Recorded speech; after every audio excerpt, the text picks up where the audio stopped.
All right, so as I was thinking about how to set up like a key system and like how am I going to keep track of unlocking whatever door and like toggling the state bit for the correct room, I thought of a way better way to do all this like check load doors function that we wrote very recently. So this huge long branch thing that I had to speed up footage to even like get into a concise video, I thought of a much easier and more condensed way of doing that. So this video, we're going to take all of this code and hit the delete button. I know we spent a long time on it, but there's a way better way to do this. So check load doors. Let's start from the start. So what do we have to have happen? We got to load our P room index, and what sort of value does that give us? It gives us a value from 0 to 8, and that is going to be our rooms here. So we have room 0, room 1, room 2, all the way up to room 8. And as we discussed before, each room has a unique set of doors. So the bottom door of room 0 is always 2, the bottom door of room 1 is always 3. And I don't know why I didn't think of this before. Let's just make a lookup table for all of this stuff. So here's what I mean. Let's go and create some tables. So bottom door table, and the P index, or the P room index, is going to be the index that's indexing into this table. So when the index is 0, we add a direct byte. It's going to index into door 2. I think door 2. Yes, bottom door, index 0, door 2.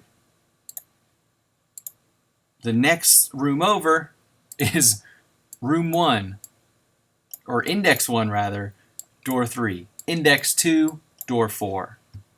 So let's fill out tables in this manner and then write a much more condensed way of doing that whole same thing.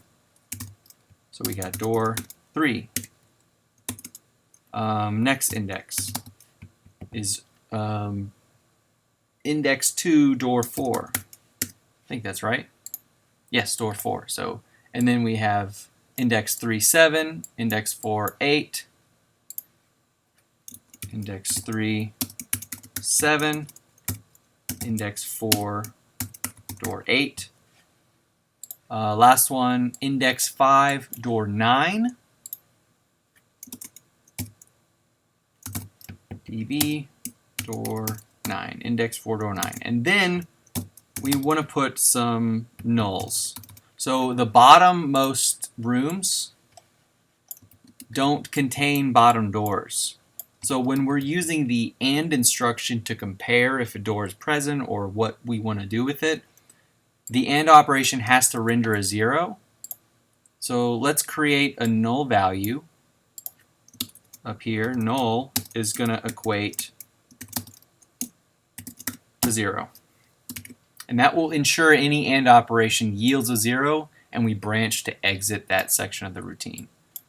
So there's 3 rooms with no bottom door. And we want to do this for top door table and left and right.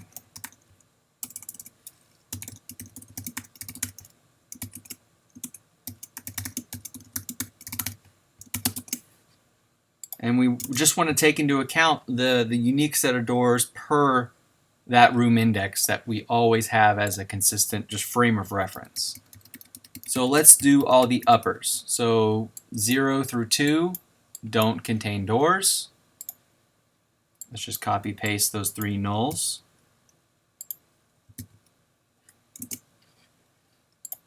Then we have 2, 3, 4, 7, 8, 9. And that is the same values as our bottom doors from before. 2, 3, 4, 7, 8, 9. Okay, now left doors. So we have index 0 is a null.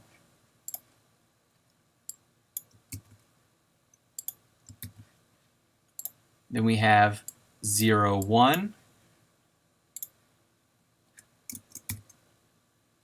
DB door 0. Direct byte door 1. Then we have another null because we've reached index or room 3. So these are all going to be nulls on the right hand side. So null 5, 6.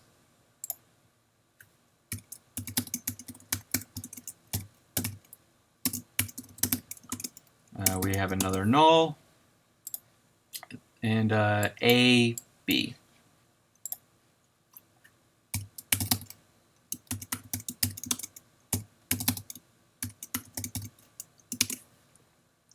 And it's going to be the same thing for checking all the right doors. So we have 0, 1 null, 5, 6 null, A, B null.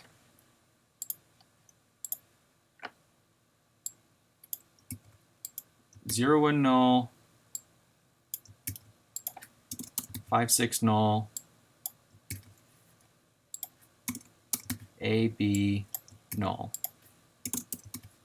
Okay, so these should be the tables that designate a playroom index and assign it a unique bottom or right door. And I just noticed a typo. I always keep typing it bottom instead of bottom. I have no idea why. Okay, so now for that much more condensed version. Where are we writing this? We move player, we check load. Here it is. Check load doors. So what has to happen now? So we loaded our player room index. We want to compare.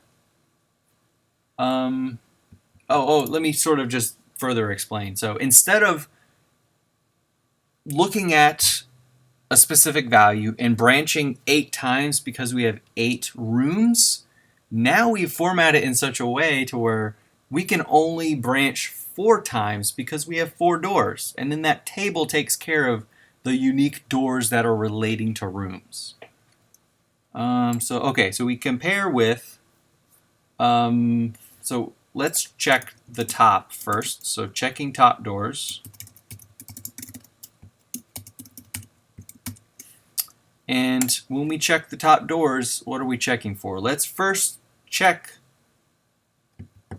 which byte we are going to load to actually load the states. Because remember, we had door states 0 through 7, and we also have 8 through B. So we have to determine which one of those we're going to check per the top door. So if we are in 0 through 6, we check states 0 through 7, but if we're in p-room index 7 or 8, we're checking that second byte, which is the 8 through B. So let's compare that we're not in room 7, that the p-room index isn't 7. We break if the carry is clear to the plus sign, and if we have branched, that means we're loading door states 0 through 7. But if we've passed through that and not taken the branch, that means we're loading door states 8 through B. And then we do the rest of the code down here. So let's just create another jump point. Make a little jump here. Because we're just choosing either or of those load A instructions. So if we do load states 8 through B, we want to jump past this load 0 through 7 because it wouldn't apply. And then we do the rest. So we would, and with, here's the interesting part, top door table index Y. And let's actually change this p-room index to Y. We should have did that before. So loading Y, the p-room index, because that's our index into the table. And then we can do the whole normal business. Branch if equal to plus. Plus is the exit. And if we've not taken a branch, we jump to subroutine draw top door. So this should be a valid format for every single room for the top door. And all we need to do is multiply this bit of code 4 times, not all that other code we had multiplied by 8 times. This is much more condensed. So let's render this. There's no errors.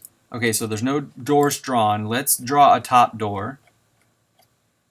Let me go to the bits. The top door of the lobby should be 3. Yeah, so we toggle bit 3. So 0, 1, 2, 3. Toggle the bit, save it, render. Bam, we have a door. So this is a much easier, maybe not necessarily easier, but way more condensed way of doing the exact same thing. We just use a lookup table for our convenience. And then we just do this 4 times because we have 4 doors. So let's do checking bottom doors. And we do the same process. So load y with p room index. We compare y with what value? So let's see what byte we have to actually load up. So the bottom of 0 is in states 0 through 7, state 0 through 7, state 0 through 7, state 0 through 7. So 0 through 3 all are in that first byte of states. And then 4 through 5 is in the second door states byte that we have. So we want to compare with 4, because that's when things change over. So compare y with 4. We branch if the carry is clear to the plus symbol. If we have taken the branch, we load from door states 0 through 7. If we have not taken the branch, we are in 4 or 5, so we load from door states 8 through B. And then we do the same kind of like jump past this other load A if we're not going to use it. And then we do the rest. We AND with bottom door table, index Y. We branch if it is equal to the exit. Otherwise, if we have not taken the branch, we jump to subroutine, draw bottom door. Now let's check for errors. No errors. Now let's draw a bottom door. Let's toggle the bit. Where is it? It's in setup. And which one are we going to toggle? We're going to toggle door 8, which is part of that second byte. Bam. Door 8. We're going to load it. Aha, and we have a key, or key door rather. And all that other stuff works. Let's just for fun toggle this bit, save it, traverse into the left room, and the bottom door should be active, and it is. So that's still working. Let's keep replicating this code. All we have is 2 more times. We've saved so much more space because of a darn lookup table. So now we are checking left door. And we do the same process. Load y, p room index, compare y. We have to figure out where that change from door states 0 through 7 changes over to 8 through B. So we want to look at all the left states. So left state, left door, left door, left door, left door, left door, and bam. R7 is where the door states go over to the 8 through B. So we compare that we're in room index 7 again. Room index 7. Branch if the carry is clear to plus. If we have taken the branch, we load from door states 0 through 7. If we have not taken the branch, that's door states 8 through B. We do our little cheeky jump to plus plus and skip this other load if we're not going to use it. And then we AND with the left table. So left door table, index Y, branch if equal to the end. Otherwise, jump to subroutine, draw left door. And then I don't need to check this. Let's do the last one, checking right door. Let's just sort of copy paste. You get the idea. We do need to change this compare instruction. So the right doors, there's the right door, right door, right door, right door, bam. This is index 6 is where we change over to the byte that contains A. So we change this compare from 7 to 6. Compare to 6. So door states A through B, door states 0 through that, and then we change left to right. And then draw right door. So this should be the same exact thing we had, but in a much, much more condensed way. We don't have to do that cheeky like branch tree to a jump table to then 8 different huge long stacked subroutines. This is much smaller and just more concise. I wanted to just kind of throw this video in there because I had one of those Eureka moments where I'm like, I'm doing this completely dumb, and all I need is a lookup table to make this much more elegant code.